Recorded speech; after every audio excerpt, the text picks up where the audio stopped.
Recently, one of the biggest streamers, big name supposedly, has recently started acting a bit strange, getting a bit extreme. More and more you're seeing some of these fellows from the left who like streaming starting to embrace not just the left, but embracing outright proclamations of violence. Well, the thing is, remember, they're not very original people. This has happened before. In fact, let me read to you something I think you might find interesting. Marx started out as a Christian believer. When he finished high school, the following was written on his graduation certificate under the heading Religious Knowledge. His knowledge of the Christian faith and morals is fairly clear and well-grounded. He knows also to some extent the history of the Christian church. However, in a thesis written at the same time, he repeated 6 times the word destroy, which not even one of his colleagues used in the exam. Destroy then became his nickname. It was natural for him to want to destroy because he spoke about mankind as human trash and said, quote, "No man visits me and I like this because present mankind may an obscenity. They are a bunch of rascals," end quote. On Marx's first anti-God writings. Shortly after Marx received this certificate, something mysterious happened in his life. He became profoundly and passionately anti-religious. A new Marx began to emerge. He writes in a poem, "I wish to avenge myself against the one, capital O, who rules above." So he was convinced that there is one above who rules, but was quarreling with him. Yet the one above had done him no wrong. Marx belonged to a relatively well-to-do family. He had not faced hunger in his childhood. He was much better off than many fellow students. What produced such a terrible hatred for God? No personal motive is known. Was Karl Marx in this declaration only someone else's mouthpiece? We don't know. At an age when young men have beautiful dreams of doing good to others, preparing a career for themselves, the young Marx wrote the following lines in his poem, Invocation of One in Despair. "So a God has snatched from me my all in the curse and rack of destiny. All his worlds are gone beyond recall. Nothing but revenge is left for me. I shall build my throne high overhead. Cold, tremendous shall its summit be. For its bulwark, superstitious dread. For its marshal, blackest agony. Who looks on it with a healthy eye shall turn back deathly pale and dumb, clutched by blind and chill mortality. May his happiness prepare its tomb." Marx dreamt about ruining the world created by God. He said in another poem, "Then I will be able to walk triumphantly like a god through the ruins of their kingdom. Every word of mine is fire and action. My breast is equal to that of the Creator." The words, "I shall build my throne high overhead," and the confession that from the one sitting on the throne will emanate only dread and agony reminds us of Lucifer's proud boast, "I will ascend to heaven, ellipsis, above the stars. Of God I will set my throne on high," Isaiah 14:13. Perhaps it was no coincidence that Mikhail Bakunin, who was for a time one of Marx's most intimate friends, wrote, "One has to worship Marx in order to be loved by him. One has at least to fear him in order to be tolerated by him. Marx is extremely proud, up to dirt and madness."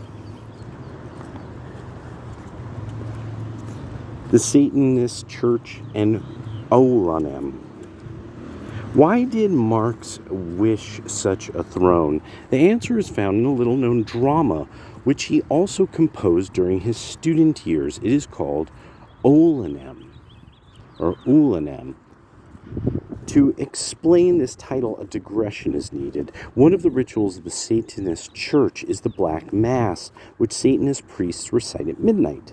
Black candles are put in the candlesticks upside down. The priest is dressed in his ornate robes, but with the lining outside. He says all things prescribed in the prayer book, but reads from the end toward the beginning.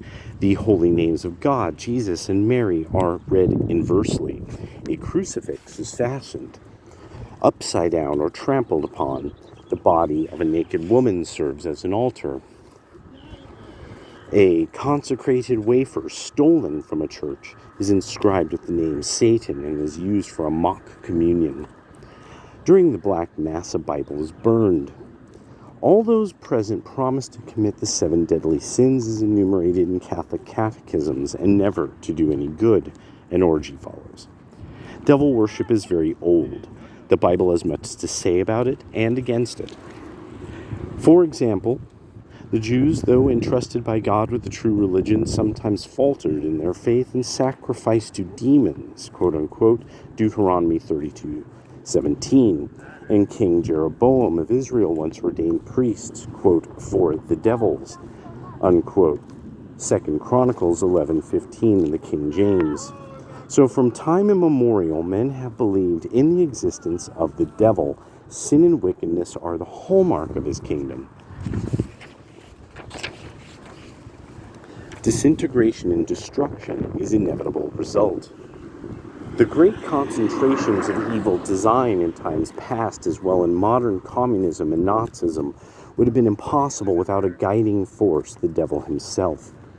He has been the mastermind, the secret agent, supplying the unifying energy in his grand scheme to control mankind. Characteristically, Oulanem is an inversion of a holy name. It is an anagram of Emmanuel, a biblical name of Jesus, which means in Hebrew, God with us. Such inversions of names are considered effective in black magic. We will be able to understand the drama Oulanem only in the light of a strange confession that Marx made in a poem called The Player, later downplayed by both himself and his followers.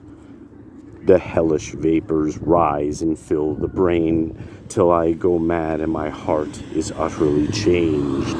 See this sword, the Prince of Darkness sold it to me. For me he beats the time and gives the signs. Ever more boldly I played the dance of death. These lines take on special significance when we learn that in the rites of higher initiation in the Satanist cult, an enchanted sword that ensures success is sold to the candidate.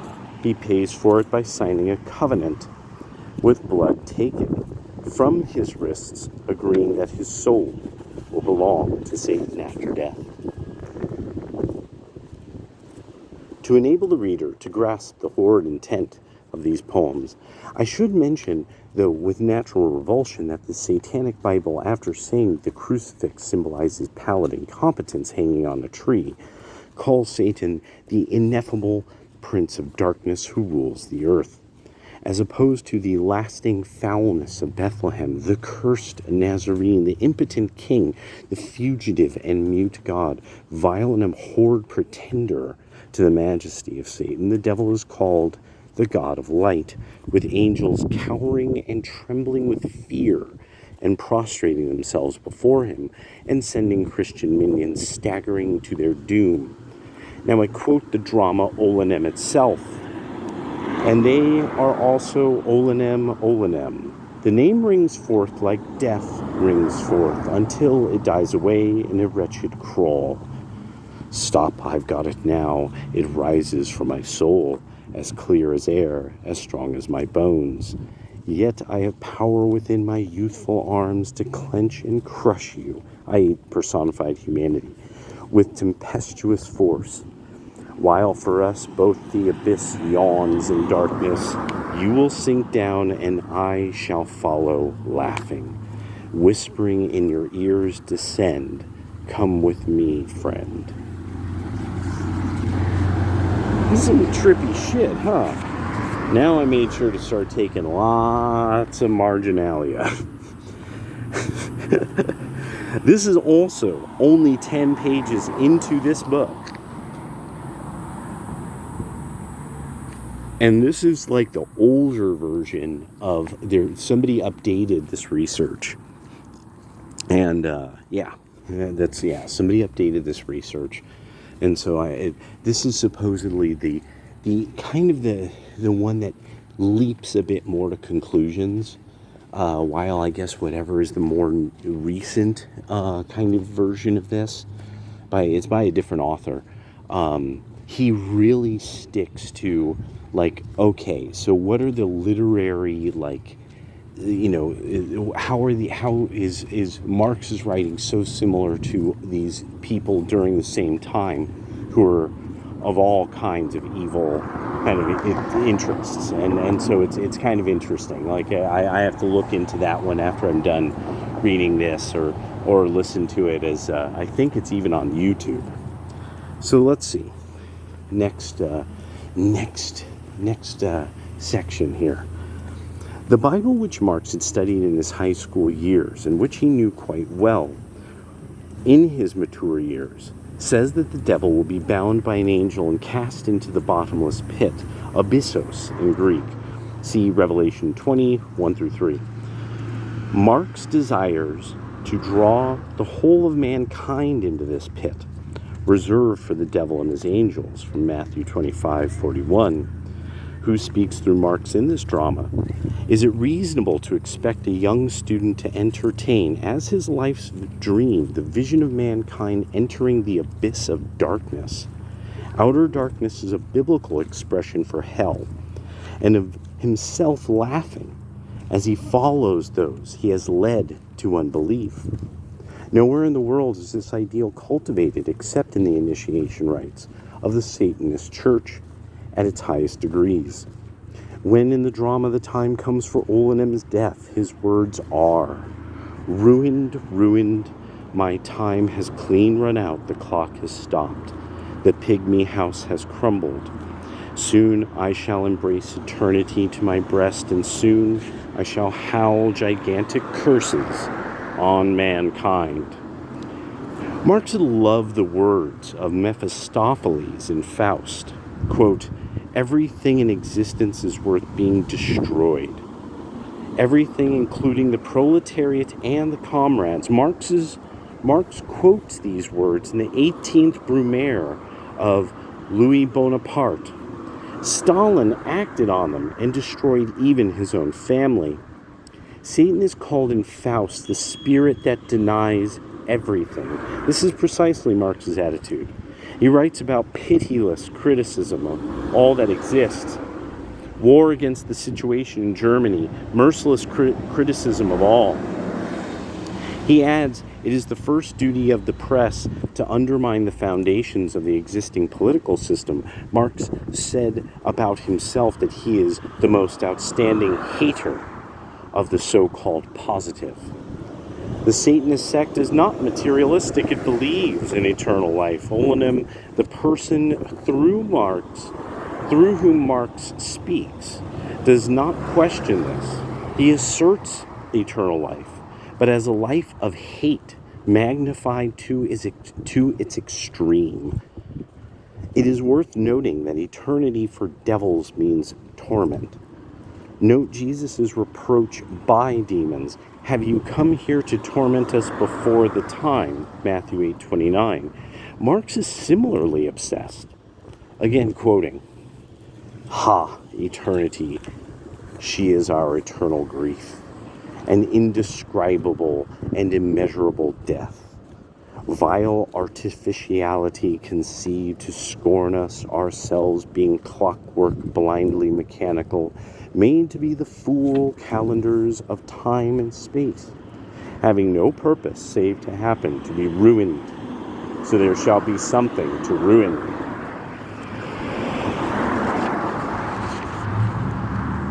We begin now to understand what has happened to young Marx. He had had Christian convictions, but had not led a consistent life.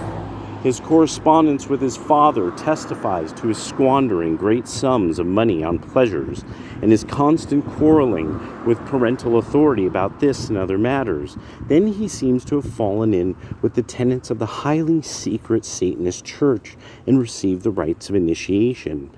Satan, who his worshippers see in their hallucinatory orgies, actually speaks through them. Thus, Marx is only Satan's mouthpiece when he utters in his poem Invocation of One in Despair the words, "I wish to avenge myself against the one who rules above." Listen to the end of Oulanem.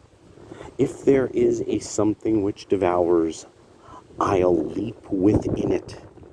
Though I bring the world to ruins, the world which bulks between me and the abyss, I will smash to pieces with my enduring curses.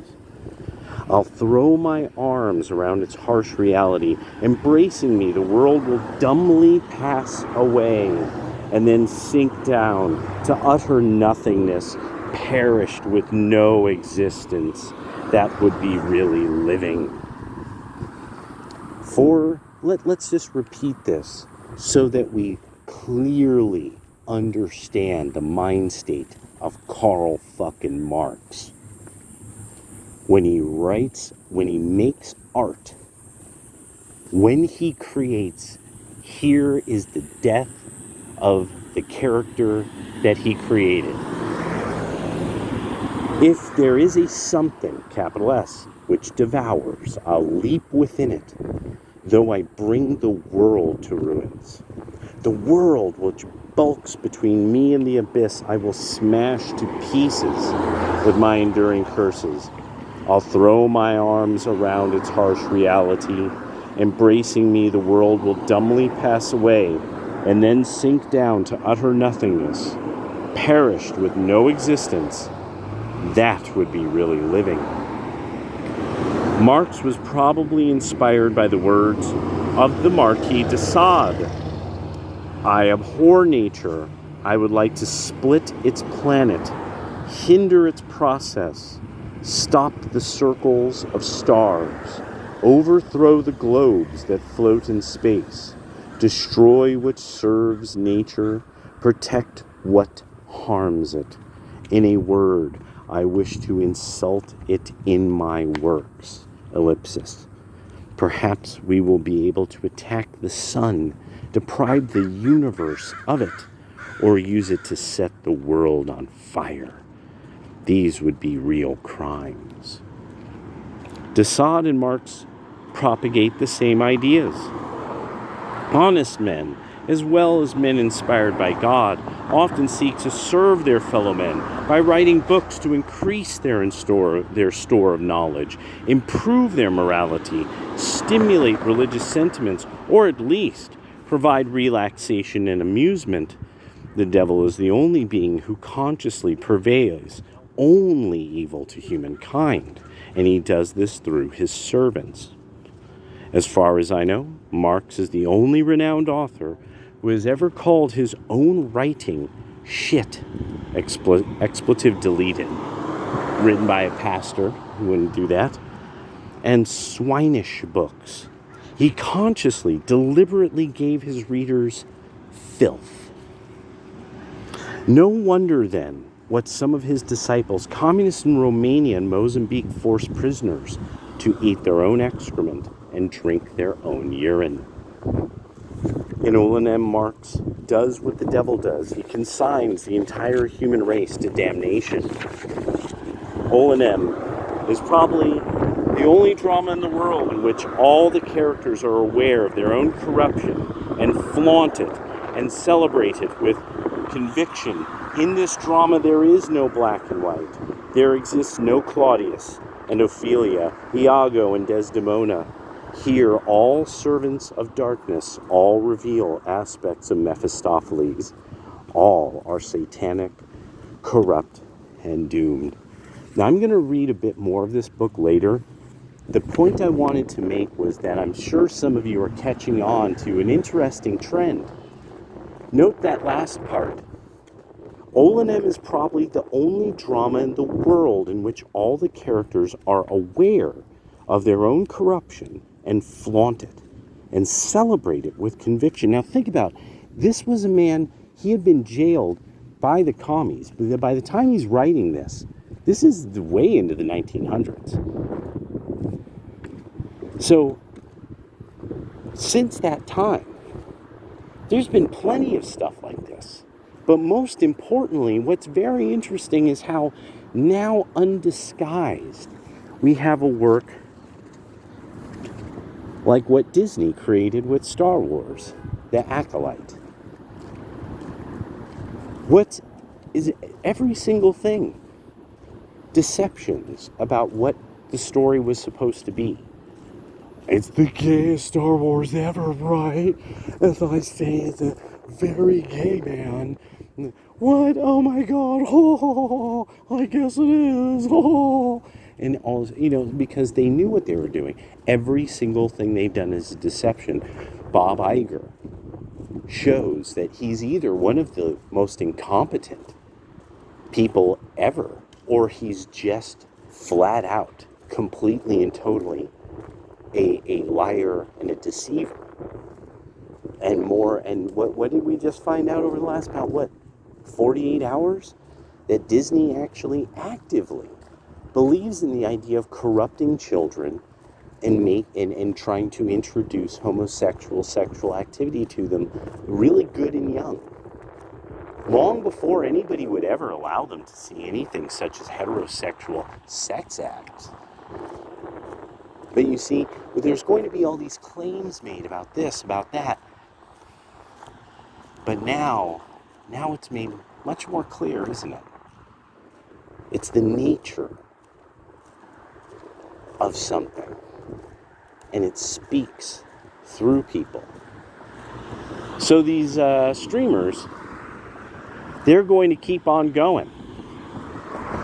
And from this point on, use the words you wish to use for them. You choose. Choose wisely.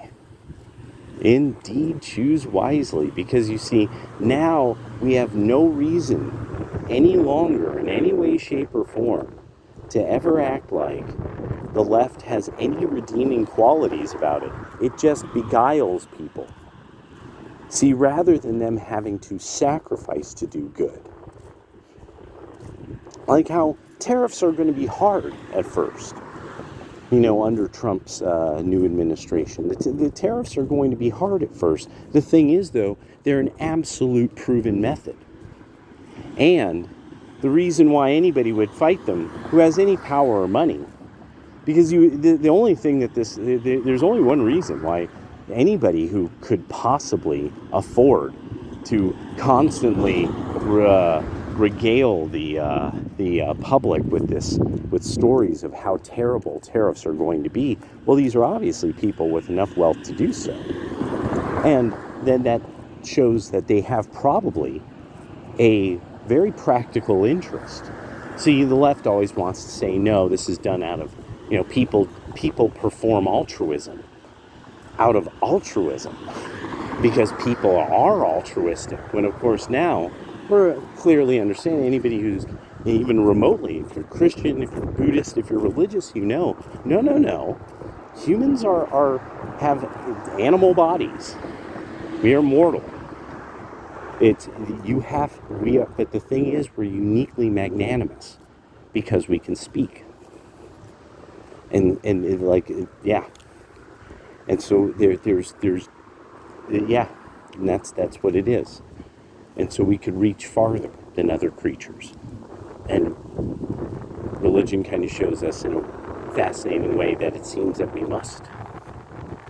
Or we fall victim to some strange power of entropy that even people will start ruining society. So is there any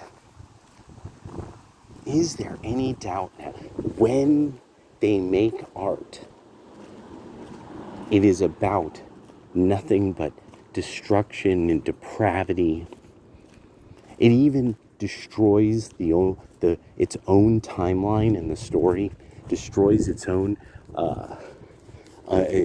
development of the setting when it comes to Acolyte. So now it's just really kind of wonderful to really be liberated. Once again, the book, the Karl Marx and the Satanic Roots of Communism. Now, one of the key reasons that made me think about this is because I was in the punk rock scene and I got to see all these people with, like these t-shirts and these bands and all this stuff, that I know this imagery. It is first a reaction. It was first a reaction to the destruction that the British were seeing in their country. And this is why Oi has been forgotten. Oi has been forgotten because Oi tends to be nationalistic, such as England Belongs to Me, one of the most famous Oi songs of all. See, instead it went with the punk rock end that was more into heroin.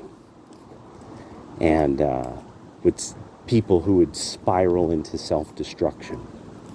And that kind of concept, and the bands. And so now it's even making me wonder if Karl Marx and other such people were a major influence on black metal and such like. So, yeah.